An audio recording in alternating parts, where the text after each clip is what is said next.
नमस्कार साथियों, क्या आपका भी ट्रिपल सी एग्जाम नवंबर महीने में होने वाला है? तो यह वीडियो आपके लिए बेहद इंपॉर्टेंट होने वाला है, क्योंकि इस वीडियो में आपके लिए लेकर आया हूं ट्रिपल सी परीक्षा में पूछे आने वाले टॉप 100 क्वेश्चन। जैसा कि आप सभी जानते हैं कि जो आज आपकी डेट 15 नवंबर हो चुकी है, आपके पास 2 से 3 दिन का समय बचा हुआ है। तो अपनी तैयारी में लोगों को बेहतर लग जाइए। आज के इस वीडियो में आपके लिए टोटल 100 क्वेश्चन होने वाले हैं। जिस प्रकार से ट्रिपल सी का पेपर आता है, objective question, true false question, जिस प्रकार से ट्रिपल सी में क्वेश्चन पूछ जाते हैं, सारे कुछ यहाँ पर आपके होने वाले हैं। तो आपको वीडियो को अंत तक देखते रहना है और वीडियो के अंदर जुड़ा रहना है। और यदि आप इस चैनल पर नए आए हो तो चैनल को सब्सक्राइब करके वीडियो को लाइक कर लीजिए और अपने उन दोस्तों में शेयर कर दीजिए जिनका भी ट्रिपल सी का एग्जाम होने वाला है। और आपके लिए मैराथन क्लास आने वाली है 17 तारीख को, जो आपकी ट्रिपल सी परीक्षा के लिए रामबाण साबित होगी। तो चैनल को सब्सक्राइब जरूर कर लीजिएगा। चलिए शुरू करते हैं क्वेश्चन नंबर 1 से। क्वेश्चन नंबर 1 में क्या पूछा गया है?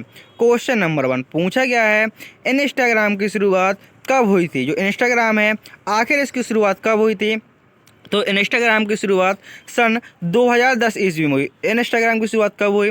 तो इंस्टाग्राम की शुरुआत सन 2010 ईस्वी में हुई। आखिर किसके द्वारा इंस्टाग्राम की शुरुआत की गई थी, किसके द्वारा लॉन्च किया गया था? तो याद रखेंगे, इंस्टाग्राम की खोज केविन सिस्टॉम और माइक क्रीगन ने 6 अक्टूबर 2010 को लॉन्च किया था। याद रखेंगे, आपसे पूछ सकता है कि इंस्टाग्राम की खोजकर्ता कौन है? तो केविन सिस्टॉम एंड माइक क्रीगन ने 6 अक्टूबर 2010 को इंस्टाग्राम को लॉन्च किया। नेक्स्ट क्वेश्चन, क्वेश्चन नंबर 2 पूछा गया है, एसक्यूएल का पूरा नाम क्या? जो एसक्यूएल होता है, आखिर इसकी फुल फॉर्म क्या होती है? तो जो एसक्यूएल है, इसकी फुल फॉर्म होती है स्ट्रक्चर्ड क्वेरी लैंग्वेज। एसक्यूएल की फुल फॉर्म याद रखेंगे, एसक्यूएल की फुल फॉर्म होती है स्ट्रक्चर्ड क्वेरी लैंग्वेज। यहाँ पर आपका ऑप्शन नंबर ए सही आंसर होगा। और इसका प्रयोग किसके लिए किया जाता है? तो जो एसक्यूएल है, इसका प्रयोग होता है डेटाबेस में डेटा को इंसर्ट, डिलीट, अपडेट, फेस करने के लिए एसक्यूएल का प्रयोग होता है। और इसकी फुल फॉर्म याद रखेंगे। नेक्स्ट क्वेश्चन में पूछा गया है, एप्पल का पहला स्मार्टफोन कब लॉन्च हुआ? जो एप्पल का पहला स्मार्टफोन है, आखिर ये कब लॉन्च हुआ? 2004 में, 2006, 2007 या 2009? एप्पल का पहला स्मार्टफोन है, आखिर वो कब लॉन्च हुआ? तो जो एप्पल का पहला स्मार्टफोन है, वह सन 2007 में लॉन्च हुआ। आखिर किसके द्वारा लॉन्च किया गया था?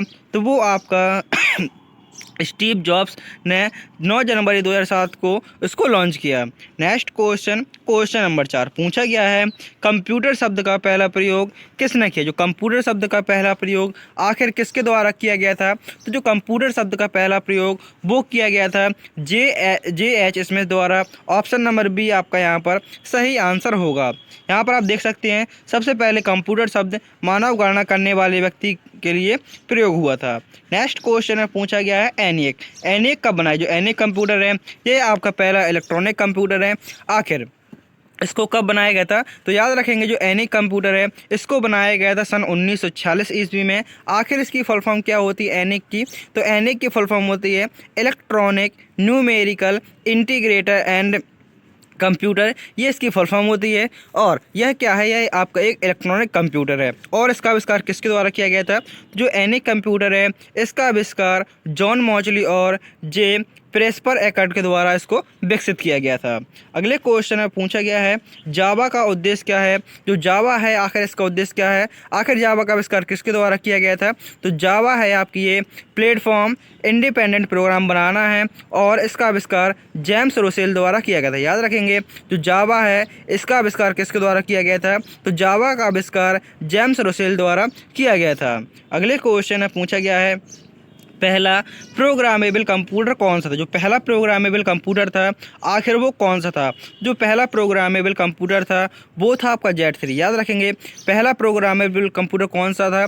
तो वो था आपका Z3। पहला इलेक्ट्रॉनिक कंप्यूटर कौन सा था? तो एनिक। यदि इलेक्ट्रॉनिक पूछे तो वो आपका एनिक हो जाएगा। और यदि आपसे पहला प्रोग्रामेबल कंप्यूटर पूछे तो Z3 हो जाएगा। और यदि आपसे पूछे कि पहला इलेक्ट्रॉनिक डिजिटल कंप्यूटर कौन सा था, तो वो था आपका, आगे क्वेश्चन में आपको बताने वाला हूँ।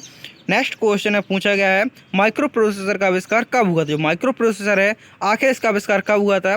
तो माइक्रो प्रोसेसर का आविष्कार सन 1971 में हुआ था। यदि आपसे क्वेश्चन पूछे कि विश्व का पहला माइक्रो प्रोसेसर कौन सा था? जो पहला माइक्रो प्रोसेसर था, वो था आपका इंटेल 4004। इंटेल कंपनी द्वारा इंटेल 4004 बनाया गया। और यदि आपसे पूछे भारत का पहला प्रोसेसर कौन सा था? तो जो भारत का पहला प्रोसेसर था, उसका नाम तो शक्ति। विश्व में पूछे तो वो आपका इंटेल 4004, और भारत में पूछे तो वो आपका क्या हो जाएगा, शक्ति। नेक्स्ट क्वेश्चन, क्वेश्चन नंबर 9 पूछा गया है, पहला इलेक्ट्रॉनिक डिजिटल कंप्यूटर कौन सा था। आपने अभी इलेक्ट्रॉनिक कंप्यूटर पढ़ा, जो पहला इलेक्ट्रॉनिक कंप्यूटर ENIAC था, प्रोग्रामेबल कंप्यूटर आपका Z3 था, और पूछा गया है पहला इलेक्ट्रॉनिक डिजिटल कंप्यूटर कौन सा था। तो जो पहला इलेक्ट्रॉनिक डिजिटल कंप्यूटर था वो था आपका ABC कंप्यूटर था। आखिर इसकी फुल फॉर्म क्या होती है, तो ABC की फुल फॉर्म होती है इलेक्ट्रॉनिक न्यूमेरिकल एंड इलेक्ट्रॉनिक, वो सॉरी, ABC की फुल फॉर्म होती है एटनस ऑफ बेरी कंप्यूटर। मैं आपको ENIAC की फुल फॉर्म बता रहा था, ABC की फुल फॉर्म होती है एटनस ऑफ बेरी कंप्यूटर। ये आपकी पहला डिजिटल कंप्यूटर था। नेक्स्ट क्वेश्चन है, पूछा गया है पहली पीढ़ी के कंप्यूटर किस भाषा का प्रयोग करते थे। जो पहली पीढ़ी के कंप्यूटर थे आखिर ये किस भाषा का प्रयोग करते थे। जो पहली पीढ़ी के कंप्यूटर थे वे आपकी मशीन लैंग्वेज का प्रयोग करते थे। मशीन लैंग्वेज मीन्स कौन कौन सी कोडिंग मीन्स आपकी जो एक कह सकते हैं बाई लैंग्वेज 0 और 1 का प्रयोग करते थे। वो आपकी मशीन भाषा 0 और 1 का प्रयोग करते थे पहली पीढ़ी के कंप्यूटर। नेक्स्ट क्वेश्चन है, पूछा गया है IBM का पूरा नाम क्या है। जो IBM है आखिर इसका फुल फॉर्म क्या होता है। जो IBM है, IBM का फुल फॉर्म होता है इंटरनेशनल बिजनेस मशीन। IBM का फुल फॉर्म क्या होता है, तो IBM का फुल फॉर्म होता है इंटरनेशनल बिजनेस मशीन। जिसकी स्थापना कब हुई थी, तो जिसकी स्थापना सन 1911 ईस्वी में हुई। जिसकी स्थापना कब हुई, तो सन 1911 ईस्वी में IBM की स्थापना हुई। IBM की फुल फॉर्म याद रखेंगे इंटरनेशनल बिजनेस मशीन। अगले क्वेश्चन में पूछा गया है यूनिक्स। जो यूनिक्स ऑपरेटिंग सिस्टम है आखिर इसको किसके द्वारा विकसित किया गया था। जो यूनिक्स ऑपरेटिंग सिस्टम है इसको डेनिस रिची और केन थॉम्पसन, याद रखेंगे जो यूनिक्स ऑपरेटिंग सिस्टम है इसको डेनिस रिची और केन थॉम्पसन के द्वारा विकसित किया गया था। और कहाँ पर विकसित किया गया था, तो इनको बेल लैब्स में विकसित किया गया था। कहाँ विकसित किया गया, तो याद रखेंगे डेनिस रिची और केन थॉम्पसन द्वारा यूनिक्स ऑपरेटिंग सिस्टम को बेल लैब्स में विकसित किया गया था। नेक्स्ट क्वेश्चन, क्वेश्चन नंबर 13 पूछा गया है दूसरी पीढ़ी कब से शुरू हुई। जो दूसरी पीढ़ी है आखिर ये कब से शुरू हुई। आपको पता होगा कंप्यूटर में टोटल 5 पीढ़ियाँ हुई हैं। जो पहली पीढ़ी का टाइम पीरियड आता है वो आपका 1940 से लेकर 1956 तक आता है। तो दूसरी पीढ़ी कब से आ जाएगी, तो दूसरी पीढ़ी आपकी 1956 से लेकर 1964 तक हो जाएगी। तो पूछा गया था दूसरी पीढ़ी की शुरुआत कब से हुई, तो वो हुई थी आपकी 1956 से। आपको कमेंट में बताना है कि जो दूसरी जनरेशन थी आखिर इसमें कौन सी तकनीक का प्रयोग किया गया था। जो कंप्यूटर की दूसरी पीढ़ी थी आखिर इसमें कौन सी तकनीक का प्रयोग किया गया था। तो कंप्यूटर की दूसरी पीढ़ी में किसका प्रयोग किया गया था, इसका आंसर आप कमेंट करना है। जो पहली पीढ़ी थी उसमें हमारा वैक्यूम ट्यूब का प्रयोग किया गया था। तीसरी में IC चिप का प्रयोग किया गया था। चौथे में माइक्रो प्रोसेसर और 5वें में AI का प्रयोग किया गया था। आपको कमेंट में बताना है कि दूसरी पीढ़ी में किसका प्रयोग किया गया था। नेक्स्ट क्वेश्चन, क्वेश्चन नंबर 14 पूछा गया है दुनिया का पहला सुपर कंप्यूटर कौन सा था। जो दुनिया का पहला सुपर कंप्यूटर था आखिर वो कौन सा था। तो यदि आपसे पूछे दुनिया का पहला सुपर कंप्यूटर कौन सा था, तो वो था आपका CDC 6600। आपको कहीं कहीं क्रेवन ही मिल जाएगा। यदि आपका CDC 6600 नहीं है तो वहाँ पर आपका आंसर क्रेवन लगेगा। लेकिन आपके पास यदि CDC 6600 है तो आपका यही लगेगा, क्योंकि ये 1964 में आ गया था। ये 64 में आया था। और जो आपकी क्रेवन है ये आपका 76 में आया था। लेकिन जो कहते हैं पूरी तरह बरहते मिली थी आपकी क्रेवन को। लेकिन ये आपका CDC 6600 भी एक सुपर कंप्यूटर था। इसमें कुछ टेक्निकल इशू था, कुछ खराबी कह सकते हैं। उससे जो पूरा परिपक्व पूर्ण था वो था आपका क्रेवन। लेकिन दुनिया का पहला सुपर कंप्यूटर वो आपका CDC 6600। यदि CDC 66 नहीं है तो आप क्रेवन भी लगा सकते हैं। यदि आपसे पूछे भारत का पहला सुपर कंप्यूटर कौन सा था, तो जो भारत का पहला सुपर कंप्यूटर था वो था आपका परम। याद रखेंगे भारत का पहला सुपर कंप्यूटर कौन सा है, तो भारत का पहला सुपर कंप्यूटर था वो था आपका परम।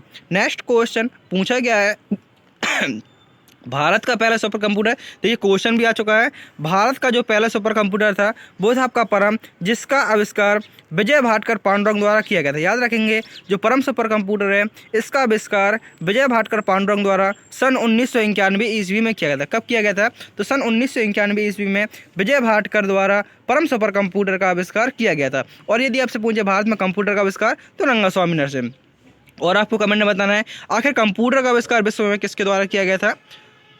पहली हाई लेवल लैंग्वेज कौन सी थी। जो पहली हाई लेवल लैंग्वेज थी आखिर वो कौन सी थी, फोर्ट्रॉन, बेसिक, कोबोल या पास्कल। पूछा गया जो पहली हाई लेवल लैंग्वेज थी वो कौन सी थी, तो आप कहें जो पहली हाई लेवल लैंग्वेज थी ये थी हमारी फोर्ट्रॉन। क्योंकि इसका आविष्कार कंप्यूटर की दूसरी पीढ़ी में हुआ था, जबकि इसका प्रयोग कंप्यूटर की तीसरी पीढ़ी में हुआ था। जो आविष्कार हुआ था वो दूसरी पीढ़ी में हो गया था और इसका प्रयोग कंप्यूटर की तीसरी पीढ़ी में किया गया था। Next question, UNIVAC. जो यूनिवैक कंप्यूटर होते हैं, आखिर इसकी फुल फॉर्म क्या होती है? जो यूनिवैक कंप्यूटर होते हैं इनकी फुल फॉर्म होती है यूनिवर्सल ऑटोमेटिक कंप्यूटर। यूनिवैक की फुल फॉर्म क्या होती है? तो यूनिवैक की फुल फॉर्म होती है यूनिवर्सल ऑटोमेटिक कंप्यूटर। ये फुल फॉर्म आपकी एग्जाम में पूछी जा सकती है। जो कंप्यूटर की जो आपका पहला चैप्टर है मैंने उसको बहुत अच्छे से कंप्लीट कराया है, तो उसको आपकी मैराथन क्लास पहले चैप्टर की, दूसरी, तीसरी, चौथी की आप उनकी मैराथन क्लास देख सकते हैं। नेक्स्ट क्वेश्चन है पूछा गया क्वेश्चन नंबर 18 में, सिलिकॉन वैली कहाँ है? जो सिलिकॉन वैली है आखिर ये कहाँ पर है? कैलिफोर्निया में, टेक्सास में, या न्यूयॉर्क या वाशिंगटन? जो सिलिकॉन वैली है वो कहाँ पर है? जो आपकी सिलिकॉन वैली है वो आपकी कैलिफोर्निया में। याद रखेंगे सिलिकॉन वैली कहाँ पर स्थित है? तो सिलिकॉन वैली आपकी कैलिफोर्निया में स्थित है। अगले क्वेश्चन में पूछा गया है कंप्यूटर की तीसरी पीढ़ी में किसका प्रयोग हुआ था? तो मैंने अभी आपको बताया जो कंप्यूटर की तीसरी पीढ़ी थी उसमें किसका प्रयोग हुआ था? तो आप कहेंगे आईसी चिप का, इंटीग्रेटेड सर्किट का प्रयोग हुआ था। जो आईसी चिप बनी होती है किस धातु की बनी होती है? तो यह आपकी सिलिकॉन की बनी होती है। जो आपसे कमेंट में मैंने क्वेश्चन पूछा था कि आपको इसका आंसर कमेंट में बताना है कि कंप्यूटर की दूसरी पीढ़ी में कौन सी तकनीक का प्रयोग किया गया था, तो वो आपका ट्रांजिस्टर का प्रयोग किया गया था। पहले में वैक्यूम ट्यूब, दूसरे में ट्रांजिस्टर, तीसरी में इंटीग्रेटेड सर्किट और चौथे में माइक्रो प्रोसेसर का प्रयोग किया गया था। तीसरी पीढ़ी याद रखेंगे आईसी चिप जो सिलिकॉन की बनी होती है और इसका टाइम पीरियड 1964 से लेकर 1971। टाइम पीरियड भी याद रखेंगे, आपसे पूछ सकता है जो मैंने पहले का बताया 1940 से लेकर 1956 के बीच, 1956 से लेकर 1964 के बीच और 1964 से लेकर 1971 तक, ये आपकी तीसरी पीढ़ी। नेक्स्ट क्वेश्चन में पूछा गया है इंटरनेट की खोज किसने की? जो इंटरनेट की खोज है आखिर ये किसके द्वारा की गई थी? तो इंटरनेट की खोज विंड सर्फ और रॉबर्ट कानन द्वारा की गई थी। याद रखेंगे जो आपके इंटरनेट है इसकी खोज विंड सर्फ और रॉबर्ट कानन द्वारा की गई थी 1969 में ARPANET के रूप में इसका आविष्कार हुआ। आपसे ARPANET की फुल फॉर्म पूछ सकता है ARPANET। इसकी फुल फॉर्म होती है advance research project agency network, ये इसकी फुल फॉर्म होती है। और जो TCP/IP प्रोटोकॉल है इसका फुल फॉर्म होता है इन ट्रांसमिशन कंट्रोल प्रोटोकॉल और IP का फुल फॉर्म होता है इंटरनेट प्रोटोकॉल। अगले क्वेश्चन में पूछा गया है क्वेश्चन नंबर 21 में www जो वर्ल्ड वाइड वेब है फुल फॉर्म याद रखेंगे। www का फुल फॉर्म होता है वर्ल्ड वाइड वेब। आखिर इसका आविष्कार किसके द्वारा किया गया था? तो www का आविष्कार टिम बर्नर्स-ली द्वारा किया गया था। आपको इसका आंसर भी दिख रहा होगा। सन 1991 ईस्वी में टिम बर्नर्स-ली द्वारा www का आविष्कार किया गया था और 1989 में सन ने इसको विकसित किया था। नेक्स्ट क्वेश्चन में पूछा गया है इंटरनेट पर डोमेन नेम को IP एड्रेस में बदलने की प्रक्रिया कौन करता है? जो इंटरनेट पर डोमेन नेम को याद रखेंगे डोमेन को IP में बदलने का कार्य किसका होता है? तो इंटरनेट पर डोमेन नेम को IP एड्रेस में बदलने का कार्य वो आपका DNS का होता है, जिसकी फुल फॉर्म होती है डोमेन नेम सिस्टम। याद रखेंगे डोमेन नेम से IP एड्रेस बना रहे हैं तो डोमेन नेम सिस्टम ही इसका आंसर हो जाएगा। यहाँ पर आपका ऑप्शन नंबर बी सही आंसर होगा। अगले क्वेश्चन में पूछा गया है निम्न में से कौन सा वेब ब्राउज़र नहीं है? याद रखेंगे आपसे पूछ सकता है ब्राउज़र कौन सा है, ब्राउज़र कौन सा नहीं है। तो गूगल क्रोम क्या है? आपका गूगल क्रोम एक ब्राउज़र है और मोजिला फायरफॉक्स एक ब्राउज़र है, एज एक ब्राउज़र है। जबकि लाइनक्स हम पढ़ते आए हैं, जो लाइनक्स है ये हमारा क्या है? लाइनक्स हमारा एक ऑपरेटिंग सिस्टम है। आपको याद रखना है गूगल एक सर्च इंजन है, जबकि गूगल क्रोम क्या है? गूगल क्रोम एक वेब ब्राउज़र है। अगले क्वेश्चन में पूछा गया क्वेश्चन नंबर 24 में ईमेल भेजने के लिए कौन से प्रोटोकॉल का प्रयोग होता है? ईमेल को भेजने के लिए कौन से प्रोटोकॉल का प्रयोग होता है? तो ईमेल को भेजने के लिए SMTP।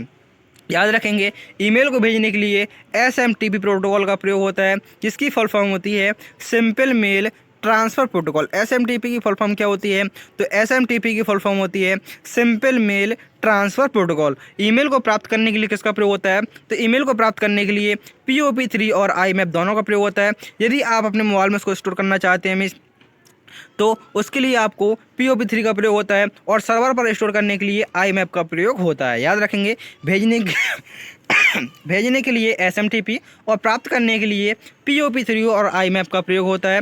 FTP की फुल फॉर्म होती है फाइल ट्रांसफ़र प्रोटोकॉल। अगले क्वेश्चन में पूछा गया है HTTPS में एस का मतलब क्या होता है? HTTPS होता है hyper text transfer protocol secure. आखिर इसमें एस का मतलब क्या होता है? तो इसमें एस का मतलब होता है सिक्योर। याद रखेंगे, HTTPS का फुल फॉर्म होता है hyper text transfer protocol secure. और एस का मतलब क्या हो जाएगा? तो एस का मतलब आपको यहाँ पर हो जाएगा सिक्योर। ऑप्शन नंबर ए यहाँ पर आपका सही आंसर होगा। अगले क्वेश्चन में पूछा गया है URL। जो URL होता है आखिर इसका फुल फॉर्म क्या होता है? तो जो URL होता है उसका फुल फॉर्म होता है यूनिफॉर्म रिसोर्स लोकेटर। URL का फुल फॉर्म क्या होता है? तो URL का फुल फॉर्म होता है uniform resource locator. Option number A यहाँ पर आपका सही आंसर होगा। पूछा गया है अगले क्वेश्चन में IP एड्रेस की कौन सी नई संस्करण आई है? जो IP एड्रेस कि कौन सी नई संस्करण है? तो पहले आपका IPv4 चलता था और अब कहीं कहीं आपका मिस कहने का मतलब है IPv6 भी यूज होने लगा है। तो जो आपकी IPv4 है इसकी फुल फॉर्म पूछ सकता है, जो IPv4 की फुल फॉर्म क्या होती है? और IPv6 की जो IPv4 होता है उसकी फुल फॉर्म होती है इंटरनेट प्रोटोकॉल वर्जन 4। और जो IPv6 होता है उसकी फुल फॉर्म होती है इंटरनेट प्रोटोकॉल वर्जन 6। और जो IPv4 कितने बिट का होता है? जो IPv4 है वह आपका 32 बिट का होता है, जबकि जो IPv6 होता है यह 128 बिट का होता है। आपसे कोई भी क्वेश्चन आएगा यहाँ से IP एड्रेस से तो आप उसको कर पाएंगे। तो पूछा गया नया संस्करण कौन सा है? तो वो है आपका IPv6। नेक्स्ट क्वेश्चन नंबर यहाँ पर बिट जरूर याद रखिएगा। IPv6 का जो होता है वो 128 बिट का होता है और IPv4 आपका 32 बिट का होता है। अगले क्वेश्चन में पूछा गया है .org डोमेन का प्रयोग किसके लिए होता है? जो .org डोमेन है आखिर इसका प्रयोग किसके लिए होता है? तो .org मिस ऑर्गेनाइजेशन की कहीं ना कहीं बात की जा रही है, तो आंसर होगा गैर लाभकारी संस्था में जो आपका डोमेन नेम होता है वो आपका .org होता है। जो आपकी गैर लाभकारी संस्था होती है, याद रखेंगे, गैर लाभकारी संस्था केवल सरकार के लिए किसका प्रयोग होता है? तो केवल सरकार के लिए आपका GOB। सरकार के लिए किसका प्रयोग होता है? GOB का प्रयोग होता है। यदि आपसे एजुकेशन की बात की जाए तो उसका एक्सटेंशन नाम EDU होता है। और जो आपकी गैर लाभकारी संस्था जी आपकी क्या हो जाएगी? जी आपकी .org। नेक्स्ट क्वेश्चन पूछा गया है ब्राउज़र में बैक और फॉरवर्ड क्या कहलाते हैं? जो ब्राउज़र होता है इसमें आप बैक जाते हैं और फॉरवर्ड करते हैं, आखिर ये क्या कहलाते हैं? तो यह आपके नेविगेशन बटन होते हैं। क्या होते हैं? ब्राउज़र में बैक और फॉरवर्ड क्या कहलाते हैं? तो ये आपके नेविगेशन बटन होते हैं। अगले क्वेश्चन में पूछा गया है गूगल क्रोम किस कंपनी ने बनाया? तो ये आपको सबको पता है, जब उसमें आगे गूगल ही लगा हुआ है तो गूगल क्रोम को आखिर गूगल कंपनी ने ही बनाया। यहाँ पर आपका ऑप्शन नंबर सी सही आंसर होगा।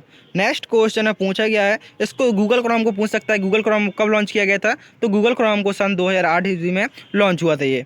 नेक्स्ट क्वेश्चन पूछा गया है इंटरनेट पर डेटा ट्रांसफ़र की गति को कैसे मापा जाता है? जब आप इंटरनेट पर डेटा ट्रांसफ़र करते हैं तो आखिर उसकी गति को कैसे मापा जाता है? जैसे आप कोई वीडियो अपलोड करते हैं इंस्टाग्राम पर, तो आखिर कहीं पर भी आप इंटरनेट पर वीडियो अपलोड करते हैं तो वीडियो या कोई भी डेटा ट्रांसफ़र करते हैं तो उसमें की गति या आखिर किस में माप जाती है? जो आपकी इंटरनेट पर डेटा ट्रांसफ़र की गति है वो आपकी MBPS मेगाबाइट पर सेकंड में मापी जाती है। याद रखेंगे, मेगाबाइट पर सेकंड में उसकी गति को मापा जाता है। अगले क्वेश्चन में याद रखेंगे मॉडेम। जो मॉडेम होता है काफ़ी बार आपसे फुल फॉर्म पूछ लिया जाता है और इसका कार्य क्या होता है? मॉडेम होता है इसका फुल फॉर्म होता है मॉड्यूलेटर डीमॉड्यूलेटर। याद रखेंगे, मॉडेम का फुल फॉर्म होता है मॉड्यूलेटर डीमॉड्यूलेटर। और इसका प्रयोग किसके लिए होता है? जो मॉडेम होता है उसका प्रयोग होता है एनालॉग सिग्नल को डिजिटल में और डिजिटल सिग्नल को एनालॉग सिग्नल में बदलने के लिए मॉडेम का प्रयोग होता है। फुल फॉर्म याद रखेंगे मॉड्यूलेटर एंड डीमॉड्यूलेटर। अगले क्वेश्चन में पूछा गया क्वेश्चन नंबर 33 में कौन सा सर्च इंजन है? जो गूगल क्या है? सर्च इंजन है। सॉरी, यहाँ पर पूछा गया है सर्च इंजन नहीं है। तो गूगल एक सर्च इंजन है आपका, बिंग्स एक सर्च इंजन है, याहू सर्च इंजन है। जबकि जो माइक्रोसॉफ्ट वर्ड है यह क्या है? तो यह आपका एक एप्लीकेशन सॉफ्टवेयर है जिसका यूज हम अपने डॉक्यूमेंट को बनाने के लिए करते हैं। तो MS वर्ड क्या है? ये MS वर्ड आपका एक एप्लीकेशन सॉफ्टवेयर है, जबकि ये तीनों क्या है? ये आपके तीनों सर्च इंजन हैं। अगले क्वेश्चन में पूछा गया है क्वेश्चन नंबर 34 ब्राउज़र में रिफ्रेश करने के लिए कौन सी कुंजी का प्रयोग करते हैं? यदि आप ब्राउज़र में वेब पेज को रिफ्रेश करना चाहते हैं तो उसके लिए आपको किसका प्रयोग करना होगा? तो ब्राउज़र में वेब पेज को रिफ्रेश करने के लिए हम F5 शॉर्टकट कुंजी का प्रयोग करते हैं। याद रखेंगे, रिफ्रेश करने के लिए किसका प्रयोग करते हैं, तो वेब ब्राउज़र में वेब पेज को रिफ्रेश करने के लिए F5 शॉर्टकट कुंजी का प्रयोग करते हैं। नेक्स्ट क्वेश्चन आपसे पूछ सकता है कि जो गूगल क्रोम होता है आगे उसमें मिनिमम जूम कितना होता है, तो मिनिमम जूम होता है आपका 25% और मैक्सिमम जूम होता है आपका 500%। ये आपको याद रखेंगे और डिफ़ॉल्ट होता है 100%। नेक्स्ट क्वेश्चन पूछा गया है ईमेल अटैचमेंट को खोलने के लिए क्या ज़रूरी होता है। जो ईमेल अटैचमेंट होता है आखिर उसको खोलने के लिए क्या ज़रूरी होता है, तो ईमेल अटैचमेंट खोलने के लिए प्रॉपर सॉफ्टवेयर की आवश्यकता होती है। नेक्स्ट क्वेश्चन है क्वेश्चन नंबर 36, जिसमें पूछा गया है इंटरनेट पर फाइल डाउनलोड करने के लिए कौन सा प्रोटोकॉल का प्रयोग होता है। यदि आप इंटरनेट पर फाइल को डाउनलोड करना चाहते हैं तो उसके लिए आपको कौन से प्रोटोकॉल का प्रयोग करना होगा। जैसे अभी हम पढ़ कर आए हैं, मेल को भेजने के लिए किसका प्रयोग होता है, SMTP का, प्राप्त करने के लिए IMAP का, और यहाँ पर पूछा गया है फाइल डाउनलोड करने के लिए इंटरनेट पर फाइल को डाउनलोड करने के लिए किसका प्रयोग होता है, तो वो होता है आपका FTP का, जिसकी फुल फॉर्म होती है file transfer protocol. Option number C आपका यहाँ पर सही आंसर होगा। नेक्स्ट क्वेश्चन है पूछा गया है ब्लॉग क्या। जो ब्लॉग है आखिर ये क्या है, तो जो ब्लॉग है वह आपकी डायनेमिक वेब पेज होते हैं जो आपके क्या होते हैं, वो आपके अपडेट होते रहते हैं। नेक्स्ट क्वेश्चन है पूछा गया है इंटरनेट पर चोरी हुए डेटा को क्या कहा जाता है। जो आपका डेटा इंटरनेट पर चोरी हो जाता है आखिर उसको क्या कहते हैं, तो इंटरनेट पर चोरी हुए डेटा को कहा जाता है वो आपका मेलवेयर कहा जाता है। जो प्राइवेसी कहा जाता है, प्रेसी कहा जाता है। इंटरनेट पर चोरी हुए डेटा को प्रेसी कहा जाता है। नेक्स्ट क्वेश्चन में क्योंकि जो मेलवेयर होता है वो आपके मैलिशियस प्रोग्राम होते हैं। नेक्स्ट क्वेश्चन है पूछा गया है सोशल नेटवर्किंग साइट का उदाहरण कौन सा। निम्न में से कौन सा सोशल नेटवर्किंग साइट का उदाहरण है, तो आप कहेंगे सबसे अच्छा फेसबुक है, जिसको बहुत ज़्यादा यूजर्स यूज भी करते हैं और यह आपके एक सोशल नेटवर्किंग भी है। इसमें आपके वीडियो भी होते हैं, पोस्ट भी होते हैं और इसमें आप आपका कह सकते हैं ये आपका सोशल नेटवर्किंग है। जबकि आपका BLC आपका जो वीडियो के लिए होता है, और ये आपका ड्रॉप बॉक्स है, और इसके बाद जो गूगल DOC इसमें आप फाइल को रख सकते हैं। लेकिन जो सोशल नेटवर्किंग पूछा गया था आपको, जैसे फेसबुक हो गया, इंस्टाग्राम हो गया, ये आपकी सोशल नेटवर्किंग साइट होती हैं। नेक्स्ट क्वेश्चन है पूछा गया है इंटरनेट पर वायरस सुरक्षा का सर्वोत्तम तरीका। इंटरनेट पर वायरस सुरक्षा का सर्वोत्तम तरीका क्या होता है, तो वो होता है आपका एंटीवायरस सॉफ्टवेयर। यदि आप अपने कंप्यूटर को वायरस से सुरक्षित रखना चाहते हैं तो आपको एंटीवायरस सॉफ्टवेयर की आवश्यकता पड़ती है। नेक्स्ट क्वेश्चन है पूछा गया है क्वेश्चन नंबर 41, पूछा गया है ब्राउज़र में प्राइवेट ब्राउजिंग किस नाम से जानी जाती है। जो ब्राउज़र होता है, जैसे आप कुछ भी सर्च करते हैं और आप चाहते हैं उसकी हिस्ट्री न बने, वो आपका प्राइवेट ब्राउज़र रहे, तो वो होता है आपका इनकॉग्निटो मोड। याद रखेंगे, आप गूगल क्रोम पर जाएंगे, Ctrl+Shift+N का प्रयोग करेंगे और उसके बाद आपका इनकॉग्निटो मोड खुल जाएगा। उसमें आप कुछ भी सर्च करेंगे, आपकी हिस्ट्री नहीं बनेगी। यदि आप मोबाइल में चला रहे हैं तो आपको जो गूगल क्रोम खोलेंगे, 3 डॉट मिलेंगे, इस पर क्लिक करेंगे और इनकॉग्निटो मोड पर क्लिक कर देंगे। आप गूगल क्रोम पर अपनी कोई भी प्राइवेट चीज़ देख सकते हैं। उसमें आपको क्या है, जैसे आप चाहते हैं अपना अकाउंट को लॉगिन करना, तो वो आप चाहते हैं उसकी हिस्ट्री भी ना बने, तो उसका आप यूज कर सकते हैं। इसमें गूगल क्रोम में इनकॉग्निटो मोड का उसकी आपकी हिस्ट्री नहीं बनेगी। जैसे आपको किसी के मोबाइल में अपनी ID लॉगिन करनी है, आप यहाँ से कर सकते हैं और उसकी आपकी हिस्ट्री नहीं बनेगी। नेक्स्ट क्वेश्चन है पूछा गया है क्वेश्चन नंबर 42 में कौन सी तकनीक वेब पेज को तेज़ी से लोड करती है। जो कौन सी तकनीक है जो वेब पेज को तेज़ी से लोड करती है, वो होती है आपकी कैचिंग। वो होती है आपकी क्या होती है, कैचिंग होती है। अगले क्वेश्चन में पूछा गया है इंटरनेट में वेबसाइट होस्ट करने की सुविधा कौन देता है। जो इंटरनेट पर वेबसाइट को होस्ट करने की सुविधा देता है वो कौन देता है, तो वो आपका ISP देता है। ISP के फुल फॉर्म याद रखेंगे, ISP के फुल फॉर्म होती है इंटरनेट सर्विस प्रोवाइडर। याद रखेंगे ISP की फुल फॉर्म क्या होती है, तो ISP की फुल फॉर्म होती है इंटरनेट सर्विस प्रोवाइडर। इंटरनेट पर वेबसाइट को होस्ट करने की सुविधा भी यही देता है। नेक्स्ट क्वेश्चन है पूछा गया है, आप यहाँ पर फुल फॉर्म देख सकते हैं इंटरनेट एक्सेस प्लस होस्टिंग प्रदान आपका ISP करता है। फुल फॉर्म याद रखेंगे इंटरनेट सर्विस प्रोवाइडर। पूछा गया है OTP का फुल फॉर्म, तो ये फुल फॉर्म तो आप सभी को याद होगा, रटा भी होगा, काफ़ी बार करा चुका हूँ। OTP का फुल फॉर्म होता है वन टाइम पासवर्ड। OTP का फुल फॉर्म क्या होता है, तो OTP का फुल फॉर्म होता है one time password. Next question internet पर समय क्रम अनुसार सूची को क्या कहते हैं? इंटरनेट पर घटनाओं की समय क्रम सूची का अनुसार को क्या कहते हैं? तो उसको कहा जाता है टाइमलाइन। मतलब कहने का मतलब है जो आपकी जो न्यूज़ है, जैसे कोई पहले आई तो वो आपकी पहले दिखेगी, बाद में आई तो बाद में, मतलब जैसे जैसे अपडेट होते जाएगा टाइम के अकॉर्डिंग, जो सबसे बाद में आएगा वो आपको सबसे ऊपर दिखता है। कोई भी मैसेज होता है जो सबसे पहले आएगा वो सबसे नीचे हो जाएगा, उसके बाद जो आया वो ऊपर आ जाएगा। वो आपकी टाइमलाइन समय क्रम अनुसार दिखता है। जो सबसे बाद में आएगा वो आपको मैसेज सबसे पहले आपको दिखेगा। नेक्स्ट क्वेश्चन है, पूछा गया है कौन सा डोमेन भारत के लिए कंट्री कोड है? कौन सा डोमेन आपका कंट्री कोड है? तो आप कहेंगे भारत का है वो है IN। आपने जो कोई वेबसाइट होती है जो इंडिया की होती है उसमें क्या लिखा होता है? उसमें IS लिखा हो, मिस IN लिखा होता है, मतलब .govn ORGN इस प्रकार, जैसे EDUN, मतलब इससे क्या होता है एजुकेशनल वेबसाइट है। IN से क्या होगा? IN से आपका डोमेन नेम पता चल रहा है कि यह वेबसाइट हमारी इंडिया की है। नेक्स्ट क्वेश्चन, क्वेश्चन नंबर 47 पूछा गया है इंटरनेट में जो इंटरनेट की सबसे छोटी इकाई क्या होती है? तो वो होती है बिट। ऑप्शन नंबर यहाँ पर आपका बी सही आंसर होगा। इंटरनेट की सबसे छोटी इकाई या मेमोरी की सबसे छोटी इकाई क्या होती है? वो आपकी बिट होती है, 0 और 1। पूछा गया है क्वेश्चन नंबर 48 में इंटरनेट पर अनवांटेड ईमेल को क्या कहते हैं? जो इंटरनेट पर अनवांटेड ईमेल होते हैं, अनवांटेड ईमेल क्या कहलाते हैं? जिनकी हमें आवश्यकता भी नहीं फिर भी वो ईमेल आते हैं तो उनको स्पैम मेल कहा जाता है। इंटरनेट पर जो अनवांटेड मेल होते हैं वो क्या कहलाते हैं? कि जिनकी हमें आवश्यकता भी नहीं फिर भी वो मेल आ रहे हैं तो वो हमारे अनवांटेड मेल होते हैं। यहाँ पर आपका ऑप्शन नंबर सी सही आंसर होगा। अगले क्वेश्चन में पूछा गया है, यहाँ पे देख सकते हैं स्पैम ईमेल होते हैं, बिना ज़रूरत वाले ही आपके ईमेल होते हैं। पूछा गया है नेक्स्ट क्वेश्चन में एक वेबसाइट को बार बार विजिट करने के लिए कौन सी शब्द प्रयोग होती है? इंटरनेट पर एक वेबसाइट को बार बार विजिट करने के लिए कौन सी शब्द आपकी उपयोग होती है? तो वो होती है आपकी बुकमार्क। आप एक बार बुकमार्क लगा दीजिए, आपको बार बार जैसे आपको आप चाहते हैं बुकमार्क में सेव कर दिया तो आप जैसे एक पार्टिकल चीज़ आप जैसे जहाँ तक जाना है वहाँ तक आपने बुकमार्क कर दिया, जब भी आप जाएंगे बुकमार्क की सहायता से आप तुरंत उस जगह पर पहुँच जाएंगे, आपको ढूंढना नहीं पड़ेगा बार बार। नेक्स्ट क्वेश्चन, क्वेश्चन नंबर 50 पूछा गया है IP एड्रेस को ऑटोमेटिक असाइन करने के लिए प्रयोग होता है। IP एड्रेस को ऑटोमेटिक असाइन करने के लिए किसका प्रयोग होता है?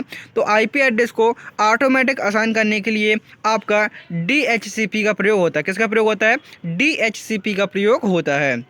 यहाँ पर आप फुल फॉर्म देखेंगे डायनेमिक होस्ट कॉन्फ़िगरेशन प्रोटोकॉल, ये इसकी फुल फॉर्म होती है DHCP की dynamic host configuration protocol. Next question, तो यहाँ पर आपके 50 क्वेश्चन पूरे होते हैं। उम्मीद करता हूँ कि आपको वीडियो पसंद आ रहा होगा। वीडियो को लाइक कर दीजिए और मैंने वीडियो के डिस्क्रिप्शन बॉक्स में सभी मैराथन क्लास की लिंक दे रखी है, तो आप मैराथन क्लास को देख सकते हैं। और यदि आप क्लास की PDF चाहते हैं तो उसके लिए आपको टेलीग्राम ग्रुप पर ज्वाइन हो जाना है। उसकी लिंक भी वीडियो डिस्क्रिप्शन में, सभी वीडियो की लिंक आपको डिस्क्रिप्शन में मिल जाएगी और टेलीग्राम ग्रुप की भी लिंक है, आप टेलीग्राम ग्रुप से जुड़ सकते हैं, वहाँ पर आपको सारी PDF मिल जाएंगे। नेक्स्ट क्वेश्चन है पूछा गया है, इसके बाद आपको ट्रू फॉल्स क्वेश्चन में होने वाले हैं, क्योंकि आपके एग्जाम जैसे मैंने बताया था जिस प्रकार से SSC एग्जाम में आपके क्वेश्चन आते हैं इसी प्रकार से आपके एग्जाम में एग्जाम हॉल में आपको क्वेश्चन देखने को मिलेंगे। पूछा गया है इंटरनेट पर ट्रांजैक्शन करते समय किसका प्रयोग सबसे सुरक्षित होता है? इंटरनेट पर ट्रांजैक्शन करते समय किसका प्रयोग करना सबसे सुरक्षित होता है? तो वो होता है आपका HTTPS, जिसकी फुल फॉर्म होती है hyper text transfer protocol secure. कहीं पर भी आपकी सुरक्षित की बात आ जाए तो आप क्या हो जाएगा, वो आपका S आ जाएगा, मतलब hyper text transfer protocol secure. Internet की खोज में कौन सी तकनीक सबसे अधिक प्रयोग होती है? इंटरनेट की खोज में कौन सी तकनीक है जो सबसे अधिक प्रयोग होती है? तो वो होती है आपकी इंडेक्सिंग। ऑप्शन नंबर ए यहाँ पर आपका सही आंसर होगा। अगले क्वेश्चन में पूछा गया है इंटरनेट पर वॉइस कॉल किस तकनीक से होती है? इंटरनेट पर वॉइस कॉल होती है, आखिर ये किस तकनीक से होती है? तो इंटरनेट पर जो वॉइस कॉल होती है वो VoIP के माध्यम से होती है, voice over internet protocol. Option number A यहाँ पर आपका सही आंसर होगा। नेक्स्ट क्वेश्चन, किसी भी वेबसाइट की पहचान करने के लिए क्या होता है? तो किसी भी वेबसाइट की पहचान होती है वो URL के माध्यम से होती है। मतलब कहने का, आप जैसे किसी को ये वीडियो मेरा शेयर करेंगे तो आप शेयर करेंगे पूरा वीडियो शेयर होगा नहीं, सिर्फ इसकी लिंक शेयर हो जाएगी। आप जिसको शेयर करेंगे जैसे ही वो बंदा इस लिंक पर क्लिक करेगा, क्लिक करते ही आपका ये वीडियो ओपन हो जाएगा। ये होता है आपका URL। आप किसी को क्या शेयर करते हैं तो आप उसको एक URL शेयर करते हैं जो प्रत्येक वीडियो का आपका एक यूनिक URL होता है जो प्रत्येक वेबसाइट की पहचान होती है। नेक्स्ट क्वेश्चन, क्वेश्चन नंबर 56 पूछा गया है 55 कौन सा मेलवेयर स्वयं को कॉपी करके फैलाता है? तो जो स्वयं को कॉपी करके फैलाता है वो आपका होता है वॉर्म वॉर्म क्या होता है, ये स्वयं की कॉपी करता है और कंप्यूटर में आपको फैल जाता है। लेकिन जो वायरस होता है वह आपका फाइल के माध्यम से फैलता है, इंटरनेट के माध्यम से फैलता है। लेकिन जो वॉर्म होता है वो क्या करता है, वो स्वयं की कॉपी आपके ऑटोमेटिकली बनाता जाता है। नेक्स्ट क्वेश्चन पूछा गया है, इंटरनेट पर फाइल कंप्रेस करने के लिए कौन सा फॉर्मेट कॉमन है। मतलब कहने का, इंटरनेट पर आपकी कोई फाइल बड़ी है, उसको आप छोटी करना चाहते हैं, कंप्रेस करना चाहते हैं, तो आखिर उसके लिए जैसे आप टेलीग्राम ग्रुप पर जाएंगे तो आपको जो मेरे पीडीएफ है 500 क्वेश्चन 600 क्वेश्चन के, वो आपके 5 MB 10 MB 15 MB इस MB के अंतर्गत आपको मिल जाएंगे। बहुत से 20-25 MB तक मिल जाएंगे। और जो इतने बड़े पीडीएफ हैं वो आपको बहुत कम मिल जाएंगे, क्योंकि वो आपके जिप के अंतर्गत आपके कंप्रेस किए गए हैं, मीन्स उनको छोटा किया गया है। नेक्स्ट क्वेश्चन नंबर 57 पूछा गया है, इंटरनेट पर वेबसाइट को सुरक्षित करने के लिए किसका प्रयोग होता है, क्या प्रयोग होता है।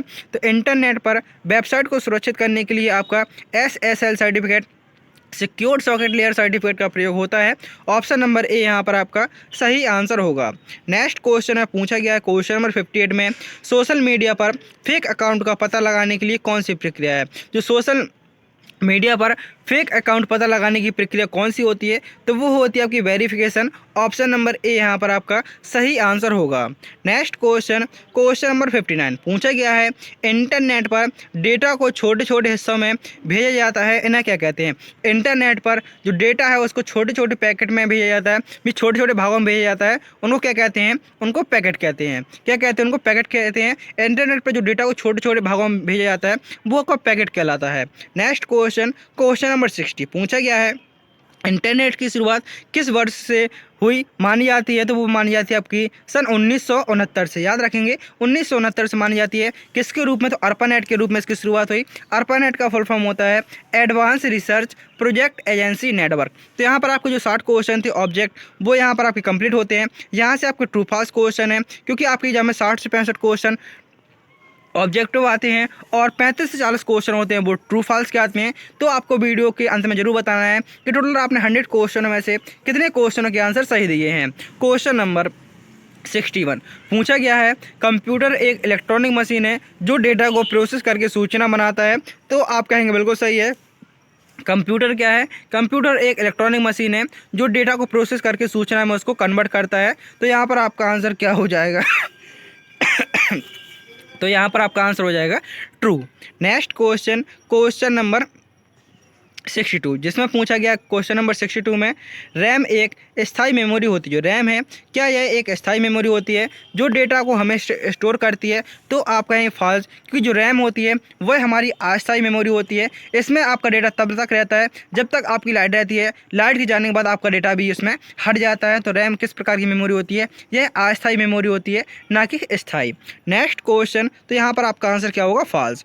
ऑपरेटिंग सिस्टम बिना किसी हार्डवेयर के भी चल सकता है। जो ऑपरेटिंग सिस्टम है, क्या यह किसी बिना हार्डवेयर के भी चल सकता है। तो आप कहेंगे फॉल्स, क्योंकि जब तक आपके पास मॉनिटर नहीं होगा, CPU नहीं होगा, कहने का मतलब माउस कीबोर्ड नहीं होगा, तो बिना हार्डवेयर, क्योंकि ये आपके हार्डवेयर कहलाते हैं, मॉनिटर हो गया, CPU हो गया, प्रिंटर हो गया, कीबोर्ड हो गया, माउस हो गया, ये सभी आपके हार्डवेयर कहलाते हैं। तो बिना आप हार्डवेयर के ऑपरेटिंग सिस्टम को आकर किस में चलाओगे, उसको चलाने के लिए भी तो कुछ ना कुछ चाहिए। तो पूछा गया है ऑपरेटिंग सिस्टम बिना किसी हार्डवेयर के भी चल सकता है, तो ये नहीं चल सकता। नेक्स्ट क्वेश्चन है पूछा गया है, GUI एक प्रकार का ग्राफिकल इंटरफेस है जो यूजर को आसान नेविगेशन देता है। जो GUI है, ग्राफिकल यूजर इंटरफेस, याद रखेंगे फुल फॉर्म। GUI की फुल फॉर्म होती है ग्राफिकल यूजर इंटरफेस। जो ग्राफिकल इंटरफेस है जो यूजर को आसान नेविगेशन देता है। तो आंसर होगा ट्रू। लाइनक्स एक ओपन सोर्स ऑपरेटिंग सिस्टम। जो लाइनक्स है, क्या यह एक ओपन सोर्स ऑपरेटिंग सिस्टम है। तो आंसर होगा आपका ट्रू। जो लाइनक्स है यह एक ओपन सोर्स ऑपरेटिंग सिस्टम है। अगले क्वेश्चन में पूछा गया है, वर्ड प्रोसेसर में स्पेलिंग चेक करने की सुविधा नहीं होती। तो आंसर होगा फॉल्स, क्योंकि वर्ड प्रोसेसर में स्पेलिंग चेक करने की सुविधा होती है और शॉर्टकट कुंजी भी होती है F7। आप F7 शॉर्टकट कुंजी की मदद से भी स्पेलिंग को चेक कर सकते हैं। नेक्स्ट क्वेश्चन में पूछा गया है, Ctrl+B का प्रयोग टेक्स्ट को बोल्ड करने के लिए होता है। तो आंसर होगा बिल्कुल ट्रू। Ctrl+B के माध्यम से आप टेक्स्ट को बोल्ड कर सकते हैं, Ctrl+C से कॉपी कर सकते हैं, और कंट्रोल के साथ यदि आप बैन वाला भी बटन प्रेस करते हैं तो आप जो आपने टेक्स्ट को कॉपी किया है, कट किया है, उसको आप पेस्ट कर सकते हैं। आपको कमेंट में बताना है कि अंडो करने के लिए कौन सी शॉर्टकट कुंजी का प्रयोग करते हैं। अंडो करने की शॉर्टकट कुंजी आखिर क्या होती है। और आपको ट्रिपल सी से संबंधित कोई भी डाउट होता है तो आप कमेंट करके पूछ सकते हैं और उसका आंसर आपको जरूर मिलेगा। पूछा गया है स्प्रेडशीट में केवल टेक्स्ट डेटा ही डाला जा सकता है, संख्या नहीं। जो स्प्रेडशीट होती है, क्या इसमें हम सिर्फ टेक्स्ट डेटा डाल सकते हैं, संख्या नहीं? तो आपका आंसर होगा फॉल्स, क्योंकि हम इसमें नंबर और अल्फ़ाबेट दोनों का यूज कर सकते हैं। तो आंसर होगा आपका यहाँ पर फॉल्स। पूछा गया है लिब्रे ऑफिस कैल्क एक स्प्रेडशीट सॉफ्टवेयर है, तो आंसर होगा आपका ट्रू, क्योंकि जो लिब्रे ऑफिस कैल्क है यह क्या है, तो यह आपका एक स्प्रेडशीट सॉफ्टवेयर है। लिब्रे ऑफिस कैल्क क्या है, तो लिब्रे ऑफिस कैल्क आपका एक स्प्रेडशीट सॉफ्टवेयर है जिसमें आपके रो होते हैं, कॉलम होते हैं, और रो और कॉलम से मिलाकर आपकी सेल का निर्माण होता है। आपको कमेंट में एक क्वेश्चन और बताना है कि जो लिब्रे ऑफिस कैल्क होता है आखिर इसमें टोटल रो कितनी होती है, टोटल रो कितनी होती है, इसका आंसर आप सभी को कमेंट बॉक्स में बताना है। पूछा गया है सम फंक्शन एक मान फंक्शन है जो सेल्स को जोड़ने का कार्य करता है, तो जो सेल्स में वैल्यू है, नंबर्स हैं, उनको जोड़ने का कार्य आपका सम फंक्शन का होता है। आपसे पूछेगा योग करने के लिए, जोड़ने के लिए किसका प्रयोग होता है, तो वो आपका सम फंक्शन का यूज होता है। लिब्रे ऑफिस कैल्क में कोई भी फॉर्मूला लगाते हैं तो वहाँ पर आपको बराबर चिन्ह का प्रयोग करना होता है पहले। नेक्स्ट क्वेश्चन, प्रेजेंटेशन सॉफ्टवेयर का प्रयोग केवल चित्र देखने के लिए होता है, तो आप कहेंगे फॉल्स। प्रेजेंटेशन होता है, इसका प्रयोग हम प्रेजेंटेशन बनाने के लिए करते हैं। इसमें आप अपना ऐसे कोई प्रेजेंटेशन बनाना है, फोटो वीडियो का क्लिप बनाना है, तो आप यहाँ से इसमें बना सकते हैं। ऐसा नहीं कि सिर्फ आप इसमें फोटो बस देख सकें। नेक्स्ट क्वेश्चन है, पूछा गया है स्लाइड सॉर्टर व्यू का प्रयोग प्रेजेंटेशन स्लाइड को क्रम में व्यवस्थित करने के लिए होता है, तो आपका आंसर होगा ट्रू, क्योंकि जो स्लाइड सॉर्टर होता है उसका यूज होता है, सभी स्लाइड आपकी आ जाएंगी, आप उनको कहीं भी ऊपर नीचे कर सकते हैं। तो इनको एक क्रम में व्यवस्थित करने के लिए किसका प्रयोग होता है, तो स्लाइड सॉर्टर व्यू का प्रयोग होता है। याद रखेंगे दो होते हैं, एक होता है आपका स्लाइड मास्टर और एक होता है स्लाइड सॉर्टर। जो स्लाइड मास्टर होता है उसका प्रयोग होता है सभी स्लाइड पर एक जैसा डिजाइन लागू करने के लिए, स्लाइड मास्टर का प्रयोग होता है। और जो स्लाइड सॉर्टर होता है उसका प्रयोग होता है सभी स्लाइड को एक साथ आपको दिखाएगा और आप उसको एक क्रम में लगा सकते हैं। अगले क्वेश्चन में पूछा गया है इंटरनेट और वर्ल्ड वाइड वेब WWW दोनों एक ही चीज़ हैं, तो आंसर होगा फॉल्स।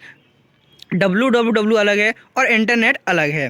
नेक्स्ट क्वेश्चन पूछा गया है क्वेश्चन नंबर 74 में URL का मतलब यूनिफॉर्म रिसोर्स लोकेटर होता है, तो आप कहेंगे बिल्कुल सही है, URL का full form uniform resource locator होता है। नेक्स्ट क्वेश्चन नंबर 75 पूछा गया है ईमेल में CC का अर्थ कार्बन कॉपी। जो ईमेल है आखिर इसमें क्या CC का अर्थ कार्बन कॉपी होता है, तो आप कहेंगे बिल्कुल सही है। ईमेल का आविष्कार 1971 में रे टॉमलिंसन द्वारा किया गया था और एक ईमेल एड्रेस में सिर्फ एक ही @ चिन्ह होता है, एक ईमेल आईडी में सिर्फ एक ही @ चिन्ह होता है। और क्या कहते हैं एक ईमेल आईडी दो हिस्सों में आपकी डिवाइड होती है, एक आपका यूजर नेम होता है, एक डोमेन नेम होता है, और उसमें आपका एक @ चिन्ह होता है। याद रखेंगे आपसे काफ़ी बार पूछा जाता है कि एक ईमेल आईडी में क्या क्या होता है। CC की फुल फॉर्म होती है कार्बन कॉपी और BCC की फुल फॉर्म होती है ब्लाइंड कार्बन कॉपी। आप देखें क्वेश्चन तो आपके साथ ही साथ है, लेकिन मैं आपको उतना बोल के ही बताता जा रहा हूँ जो आपके क्वेश्चन में पूछ सकता है।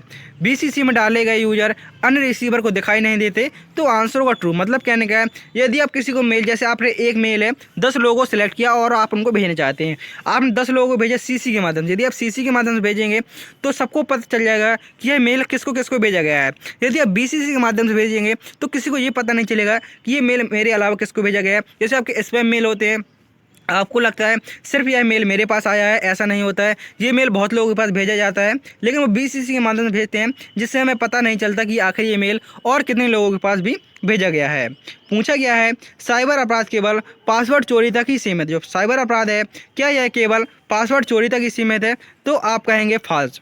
नेक्स्ट क्वेश्चन, फिशिंग एक प्रकार की धोखाधड़ी है जो नकली वेबसाइट के माध्यम से की जाती है। फिशिंग है यह एक प्रकार की धोखाधड़ी है जो नकली वेबसाइट के माध्यम से की जाती है, तो आपका आंसर क्या होगा, यहाँ पर आपका आंसर ट्रू होगा। जो फिशिंग है ये आपकी एक धोखाधड़ी है जो नकली वेबसाइट के माध्यम से की जाती है, तो आंसर होगा आपका ट्रू।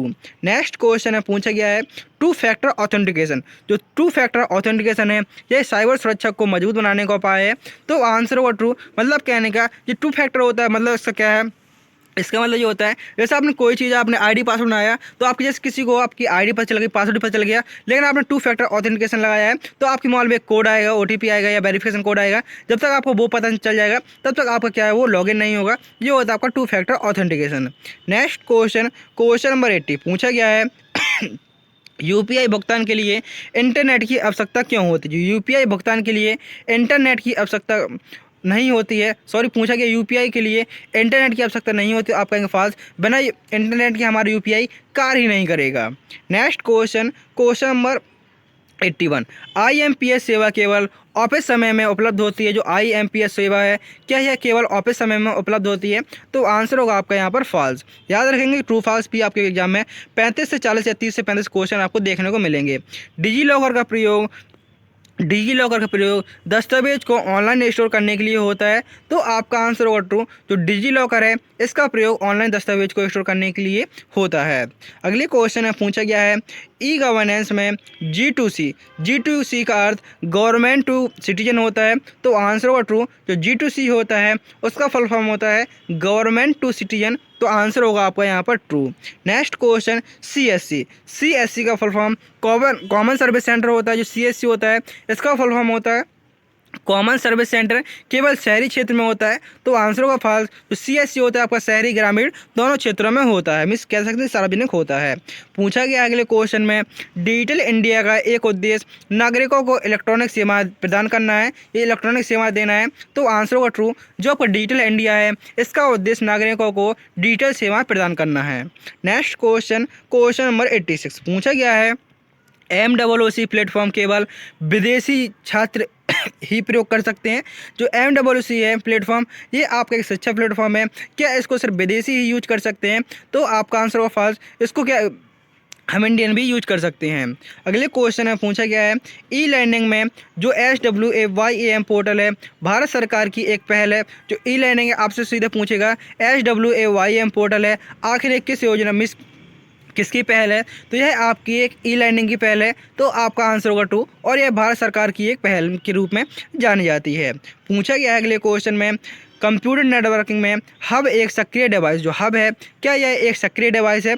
तो आपका आंसर होगा फॉल्स, क्योंकि हब का कार्य होता है, जैसे आप देखोगे एक डिवाइस से आपकी काफ़ी सारी डिवाइस कनेक्ट होती हैं, तो वो आपका हब कहलाता है। जैसे आपका एक हब लगा दिया आपने यहाँ पर, इसमें आपने अपना माउस भी कनेक्ट कर लिया और अपनी डेटा केबल भी कनेक्ट कर ली, कीबोर्ड भी कनेक्ट कर लिया, ये आपका एक हब में क्या हो जाएगी, जैसा सारी डिवाइस आपकी ये कनेक्ट हो जाएंगी। और इसमें क्या होता है, इसमें डेटा एक साथ सभी डिवाइसों में एक साथ भेजा जाता है। तो वो आपकी क्या होती हैं, जैसे आपने एक डिवाइस लगा दी, हब लगा दिए, उसमें आप चाहते हैं एक में डेटा भेजें, सभी में चला जाए, तो उसके लिए आप किसका प्रयोग करेंगे? हब का प्रयोग करेंगे। अगले क्वेश्चन में पूछा गया है, IP एड्रेस हर डिवाइस को इंटरनेट पर एक यूनिक पहचान देता है। तो आंसर होगा आपका ट्रू, क्योंकि जो IP एड्रेस होता है, उसका काम होता है कि जो प्रत्येक डिवाइस के लिए आपका एक यूनिक क्या देगा, यूनिक IP एड्रेस देगा। IP की फुल फॉर्म होती है इंटरनेट प्रोटोकॉल। जो IPv4 होता है वो 32 बिट का होता है, जबकि जो IPv6 होता है वह आपका टोटल 128 बिट का होता है। IPv6 128 बिट का होता है, इसको आप याद रखेंगे। नेक्स्ट क्वेश्चन नंबर 90 पूछा गया है, वाईफाई का फुल फॉर्म वायरलेस फिडेलिटी है। जो वाईफाई है, क्या इसका फुल फॉर्म वायरलेस फिडेलिटी होता है? तो आंसर होगा ट्रू। इसका प्रयोग किस लिए करते हैं? तो आप कहें जब हमारा इंटरनेट खत्म हो जाता है, तब हम उसके लिए वाईफाई यूज करते हैं। और किसी से कहते हैं भाई यार हॉटस्पॉट खोल दे, मुझे वाईफाई कनेक्ट करवा दे, मेरा नेट खत्म हो चुका है। इसके लिए हम किसका प्रयोग करते हैं? वाईफाई का प्रयोग करते हैं। और याद रखना है, कहीं पर भी आपको कहीं सार्वजनिक वाईफाई मिल रहा है, बिना पासवर्ड का वाईफाई मिल रहा है, तो उसको यूज करने से ज़्यादा से ज़्यादा बचना चाहिए। याद रखेंगे, कहीं पर भी आपको फ्री का वाईफाई मिल रहा है, तो उसको यूज करने से पहले 4 बार सोचना चाहिए। उसमें आप कोई भी अपना पर्सनल डेटा शेयर नहीं कीजिएगा, क्योंकि आपका डेटा उससे लीक हो सकता है सार्वजनिक वाईफाई से, जिसमें आपको बिना पासवर्ड का आपको वाईफाई मिल रहा हो। पूछा गया है, कंप्यूटर केवल डेटा को स्टोर कर सकता है, प्रोसेस नहीं। तो गलत है, कंप्यूटर आपके डेटा को प्रोसेस भी करता है और उसको स्टोर भी करता है। मल्टी प्रोसेसिंग सिस्टम में एक से अधिक CPU कार्य करते हैं। जो मल्टी प्रोसेसिंग सिस्टम होता है, क्या इसमें आपके एक से अधिक CPU कार्य करते हैं? तो आपका आंसर होगा ट्रू। CPU की फुल फॉर्म होती है सेंट्रल प्रोसेसिंग यूनिट। CPU की फुल फॉर्म क्या होती है? तो CPU की फुल फॉर्म होती है सेंट्रल प्रोसेसिंग यूनिट। अगले क्वेश्चन में पूछा गया है, वर्ड प्रोसेसर में फाइंड एंड रिप्लेस फीचर केवल टाइटल में काम करता है। तो आंसर होगा फॉल्स। ये जो फाइंड एंड रिप्लेस होता है, ये आपके पूरे डॉक्यूमेंट में एक बार में जो आपका टेक्स्ट गलत हुआ है, जो भी वर्ड गलत हुआ है, उसको एक बार में सही करने का कार्य किसका होता है? तो वो आपका फाइंड एंड रिप्लेस का होता है। अगले क्वेश्चन में पूछा गया है, स्प्रेडशीट सॉफ्टवेयर में ऑटो सम का प्रयोग टेक्स्ट को जोड़ने के लिए होता है। टेक्स्ट को जोड़ने, नंबर को जोड़ने के लिए किसका प्रयोग होता है? ऑटो सम को। स्प्रेडशीट में ऑटो सम का प्रयोग जोड़ने के लिए होता है। तो आपका आंसर होगा ट्रू। योग निकालने के लिए हम ऑटो सम का प्रयोग करते हैं। अगले क्वेश्चन में पूछा गया है, प्रेजेंटेशन सॉफ्टवेयर में प्रत्येक स्लाइड में केवल एक टेक्स्ट बॉक्स हो सकता है। तो आप कहेंगे गलत, ये जो प्रेजेंटेशन होती है उसमें स्लाइड लेने के लिए कंट्रोल M का प्रयोग करते हैं। क्या इसमें सिर्फ आप एक टेक्स्ट बॉक्स रख सकते हैं? तो आप कहेंगे बिल्कुल गलत है। हम इसमें जितना हमारा टेक्स्ट लिखना हम होते हैं इसमें टेक्स्ट बॉक्स रख सकते हैं। अगले क्वेश्चन में पूछा गया है HTTP एक सुरक्षित प्रोटोकॉल है जो डेटा को एनक्रिप्ट करता है।